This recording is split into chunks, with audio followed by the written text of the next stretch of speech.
अस्सलाम वालेकुम। Second year सनती तरक्की हम पढ़ रहे थे और लास्ट वीडियो में हमने पढ़ी थी उसकी हर्डल्स, सनती तरक्की में जितनी भी हर्डल्स आती हैं। और आज हम पढ़ेंगे पाकिस्तान में सनती तरक्की बढ़ाने के लिए इक़दामात। तो फर्स्ट स्टेप है पैदावारी लागत को कम किया जाए। पैदावारी लागत क्या होता है?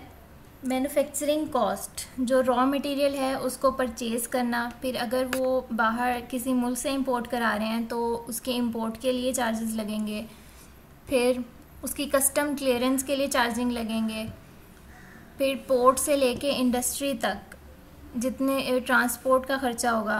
चलो ये आ गया रॉ मटेरियल। उसके अलावा भी जो फैक्ट्री के एक्सपेंसेस होते हैं, उसके रेंट है, अगर अपनी है तो उसकी इंश्योरेंस है, फिर इलेक्ट्रिसिटी के बिल्स हैं और दूसरे पानी के, गैस के, हर किस्म के बिल्स, फिर लुब्रिकेंट्स मशीन्स के लिए, consumable stores like packing materials, grease oils machine साफ़ करने के लिए, टूल्स, सुपरवाइज़र्स की सैलरीज़, गेट कीपर्स की सैलरीज़, स्वीपर्स की सैलरीज़, मशीन्स की रिपेयरमेंट एंड मेंटेनेंस।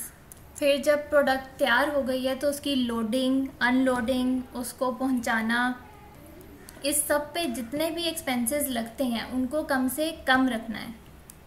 फिर नेक्स्ट स्टेप है ज़राए नकलो हमल का बेहतर इस्तेमाल किया जाए।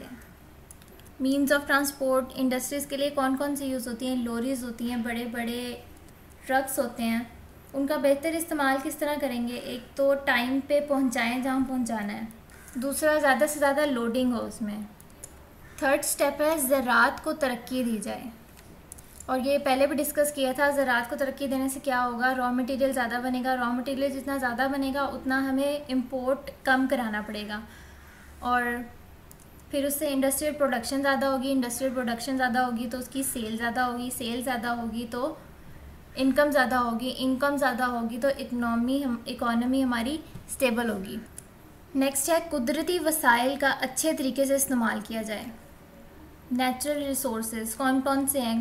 कोल, गैस, मिनरल्स जितने भी, एट्सेट्रा एट्सेट्रा। फिफ्थ पॉइंट है ज़राई पैदावार की बेहतर खपत के लिए नई मंडियाँ तलाश की जाएँ। अब ज़राई पैदावार जितनी हुई है उसकी बेहतर कंजप्शन के लिए हमें न्यू मार्केट चाहिए। ये बात पहले एग्रीकल्चरल डेवलपमेंट में भी डिस्कस हो चुकी है, और कोशिश की जाए कि जो प्रोडक्ट्स हैं वो इंटरनेशनल स्टैंडर्ड्स के मुताबिक हों। फिर बैंकारी के निज़ाम को मज़ीद बेहतर बनाया जाए, बैंकिंग सिस्टम, क्योंकि मैन्युफैक्चरिंग साइड पे इसका सबसे बड़ा रोल है। इंपोर्ट्स, एक्सपोर्ट्स, इनकम, पैसे इधर उधर करना, सेल्स में एंड इवन लोन्स में, छोटे बड़े तमाम किस्म के जो कर्ज़े हैं उनके लिए बैंकिंग सिस्टम बेहतर होना बहुत ज़रूरी है। फिर टेक्नोलॉजी की किल्लत को दूर किया जाए, जदीद टेक्नोलॉजी, एडवांस टेक्नोलॉजी पाकिस्तान में इंट्रोड्यूस कराई जाए, और इंट्रोड्यूस करा के उसका यूज़ भी सिखाएं। तवानाई के वसाइल सस्ते किए जाएं, इलेक्ट्रिसिटी, गैस जितने भी हैं उनको सस्ते करेंगे तो इससे क्या होगा? मैन्युफैक्चरिंग कॉस्ट होगी वो हमारी कम होगी, बिल्स कम आएंगे।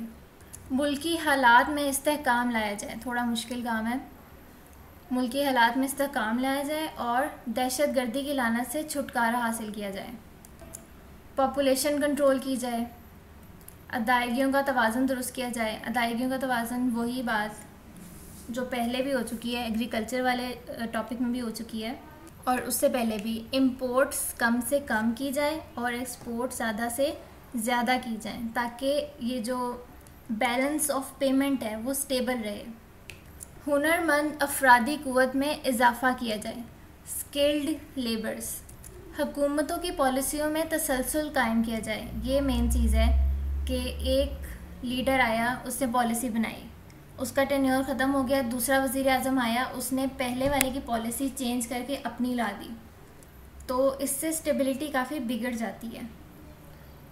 लास्ट पॉइंट है मुल्क में मयार तालीम को बेहतर बनाया जाए और सालाना बजट में तालीम के लिए ज़्यादा रकम मुख्तस की जाए।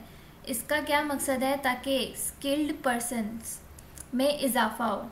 लोगों को जितना ज़्यादा हुनर सिखाएंगे इस फील्ड में, इंडस्ट्रियल फील्ड में, उतने ज़्यादा हमारे पास हुनरमंद अफरादी क़ुव्वत में इजाफ़ा होगा।